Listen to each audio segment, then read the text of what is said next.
석유에서 비트코인까지 지난 50년 동안 세계 경제를 움직여온 미국의 거대한 계획이 있다고 하는데요.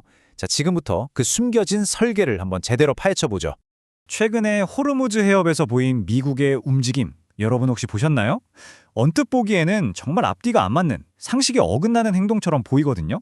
하지만 만약 이 모든 혼란 뒤에 아주 치밀한 계획이 숨어 있다면 어떨까요? 대체 미국의 진짜 속마음은 뭘까요?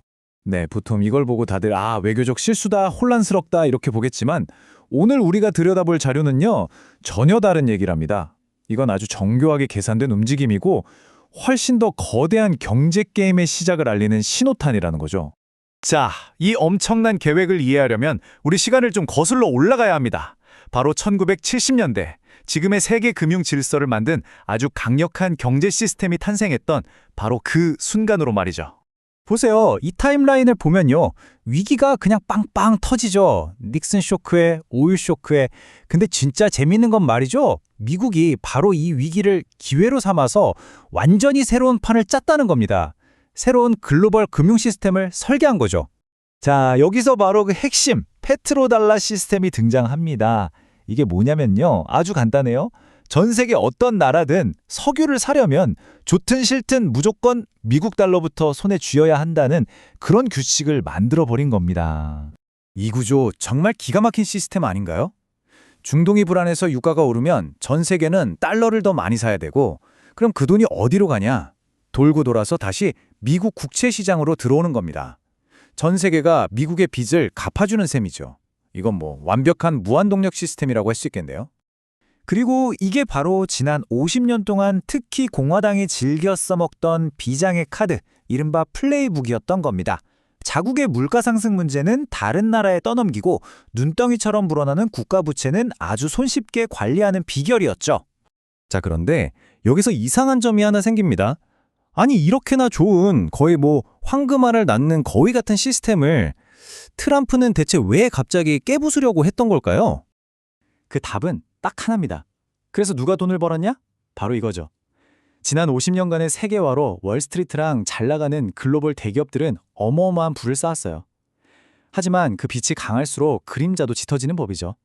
그 뒤에서는 한때 미국의 심장이었던 제조업지대, 바로 그 러스트벨트가 완전히 망가져 내리고 있었던 겁니다. 바로 이 지점에서 J.D. 벤스의 힐빌리의 노래가 딱 들어맞는 거죠. 이 책은 단순히 한 개인의 이야기가 아니에요.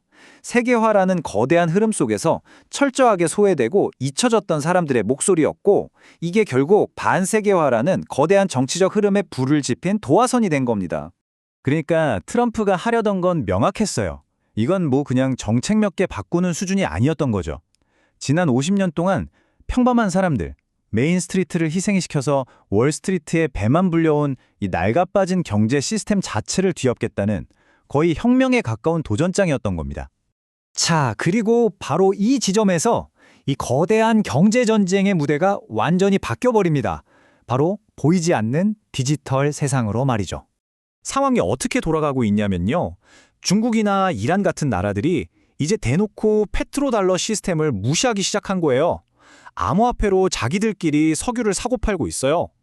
이건요, 그냥 작은 반항이 아닙니다. 미국의 금융 패권, 그 심장부를 정면으로 겨냥한 사실상의 공격인 거죠. 이런 직접적인 위협 앞에서 미국이 가만히 있을 리가 없죠. 그래서 비트코인을 보는 시각을 180도, 아니 완전히 바꿔버립니다. 이제 이건 그냥 뭐 오르락내리락하는 투자 자산이 아니에요. 다가오는 디지털 시대의 금융전쟁에서 미국의 패권을 지켜줄 핵심적인 사이버 안보 자산이다. 이렇게 딱 재정의를 해버린 겁니다. 에이, 설마 그냥 추측 아니냐고요? 천만에요. 여기 보세요. 최근에 물밑에서 진행된 일들입니다. 국방수권법 수정안, 국방부의 공식 보고서, 심지어 비밀 청문회까지 열렸어요. 이 말은 뭐냐? 이제 암호화폐는 경제가 아니라 국방의 문제가 됐다는 겁니다. 미국이 얼마나 빠르고 또 조용하게 움직이고 있는지 보여주는 거죠. 그러니까 미국의 전략은 아주 명확해진 겁니다. 이 암호화폐라는 새로운 흐름을 적으로 돌려서 막으려고 해봤자 소용없다는 걸 아는 거죠. 그럴 바에야 차라리 적극적으로 이걸 우리 시스템 안으로 끌어들여서 이 네트워크 자체를 장악해버리자. 이길 수 없으면 네가 주인이 되어라. 딱 이 전략인 겁니다. 자, 그럼 궁금해지죠? 이 새로운 디지털 전쟁에서 미국이 꺼내든 비장의 무기는 과연 뭘까요? 바로 이겁니다. 눈에 보이지 않는 거대한 돈의 쓰나미를 일으키는 거죠. 첫 번째 카드는요, 그동안 은행들의 손발을 꽁꽁 묶어뒀던 규제를 풀어주는 겁니다. 이 보완적 레버리지 비율, SLR이라고 부르는데요. 이걸 살짝만 풀어줘도 시장에 풀릴 수 있는 돈이 자그마치 6조 달러입니다.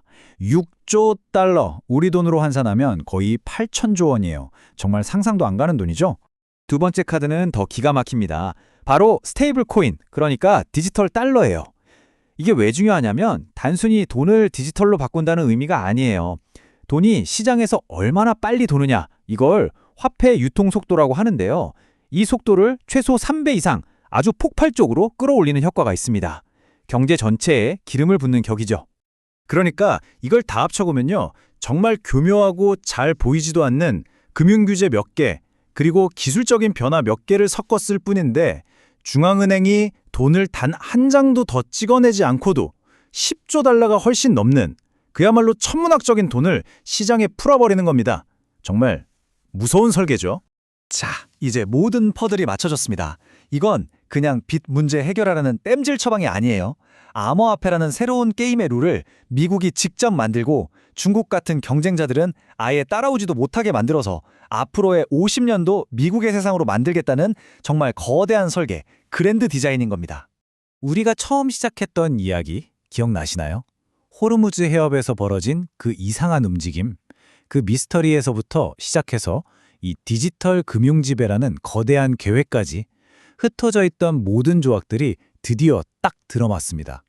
이제 미국은 서기와 무역 적재에 기대던 낡은 시대를 끝내고 디지털 자산과 속도로 승부하는 완전히 새로운 시대로 넘어가려는 그 거대한 비전을 우리에게 보여주고 있는 겁니다. 네, 50년 동안 세계를 지배했던 하나의 시스템이 이제 막을 내리고 있습니다. 그리고 이 미국의 새로운 거대 설계는 바로 우리에게 질문을 던지고 있죠. 자, 이제 다음 세상은 어떤 모습일까? 이 질문에 대한 답, 이제는 우리 모두가 함께 고민해 봐야 할 때입니다. 오늘 이야기는 여기까지입니다.